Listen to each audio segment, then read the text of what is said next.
you probably noticed I don't feel about that war the way we were told we were supposed to feel about that war, the way we were ordered and instructed by the United States government to feel about that war. You see, I tell you, my mind doesn't work that way.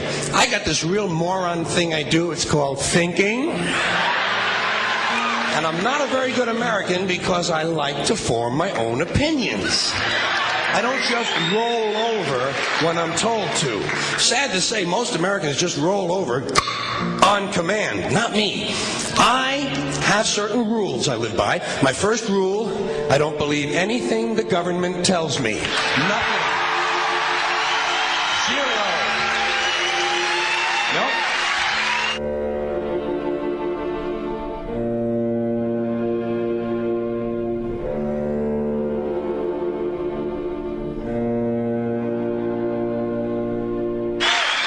And I don't take very seriously the media or the press in this country, who in the case of the Persian Gulf War were nothing more than unpaid employees of the Department of Defense, and who most of the time function as kind of an unofficial public relations agency for the United States government. So I don't listen to them. I don't really believe in my country. And I gotta tell you folks, I don't get all choked up about yellow ribbons and American flags. Now, to balance the scale, I'd like to talk about some things that bring us together. Things that point out our similarities instead of our differences. Because that's all you ever hear about in this country is our differences. That's all the media and the politicians are ever talking about, the things that separate us, things that make us different from one another. That's the way the ruling class operates in any society. They try to divide the rest of the people. They keep the lower and the middle classes fighting with each other so that they, the rich, can run off with all the fucking money. Fairly simple thing happens to work. You know, anything different, that's what they're going to talk about. Race, religion, ethnic and national background, jobs, income, education, social status, sexuality, anything you can do, keep us fighting with each other so that they can keep going to the bank. You know how I describe the economic and social classes in this country? The upper class keeps all of the money, pays none of the taxes. The middle class pays all of the taxes, does all of the work. The poor are there just to scare the shit out of the middle class. Keep them showing up at those jobs. Politicians know that word. They use it on you. Politicians have traditionally hidden behind three things: the flag, the Bible, and children. No child left behind. No child left behind. Oh, really? Well, it wasn't long ago you were talking about giving kids a head start. Head start, left behind. Someone's losing fucking ground here. But there's a reason. There's a reason. There's a reason for this. There's a reason education sucks, and it's the same reason that it will never, ever, ever be fixed. It's never going to get any better. Don't look for it. Be happy with what you got. Because the owners of this country don't want that. I'm talking about the real owners now. The big, the wealthy, the real owners, the big wealthy business interests that control things and make all the important decisions. Forget the politicians. They're irrelevant. The politicians are put there to give you the idea that you have freedom of choice. You don't. You have no choice. You have owners. They own you. They own everything. They own all the important land. They own and control the corporations. They've long since bought and paid for the Senate, the Congress, the state houses, the city halls. They got the judges in their back pockets, and they own all the big media news, all the big media companies. So they control just about all of the news and information you get to hear. They got you by the balls. They spend billions of dollars every year lobbying to get what they want. Well, we know what they want. They want more for themselves and less for everybody else. But I'll tell you what they don't want.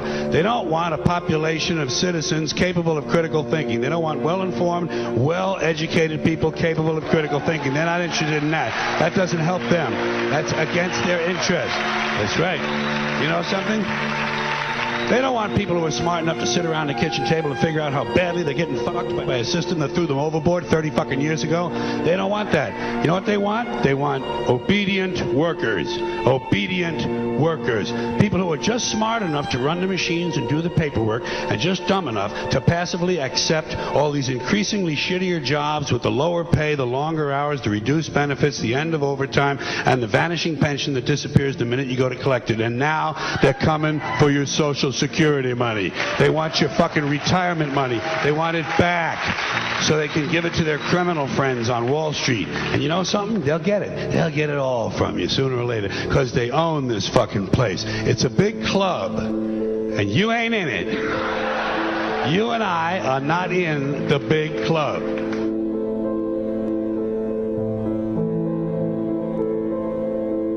The greatest form of control is where you think you're free when you're being fundamentally manipulated and dictated to.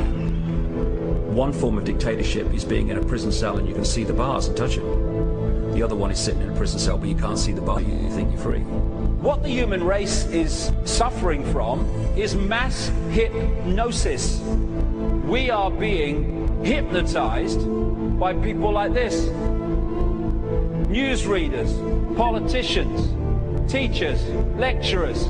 We are in a country and in a world that is being run by unbelievably sick people. The chasm between what we're told is going on and what is really going on is absolutely enormous. The greatest hypnotist on planet Earth is a oblong box in the corner of the room. It is constantly telling us what to believe is real. Historically, the control and manipulation of political opinion has been the Freemasons' main weapon in gaining control of countries and states. Once in control of the rulers and politicians of a country, laws and political structures could be changed in accordance with their agenda. However, since restricting the body does not necessarily mean restricting the mind, the Freemason recognizes that their plan for a global government hinges completely on subduing the masses to their agenda, and thus eliminating opposition to their cause. And the greatest threat to their plan, posing more danger than any army or law, is the threat of a free-thinking mind. In order to eliminate this threat and to achieve their objective, the Masons have set about the boldest plan ever devised: the complete control of every aspect of human life, your life. And the weapons they are using against you are in your very homes, entertaining you and your children, and gradually indoctrinating you without you even realizing.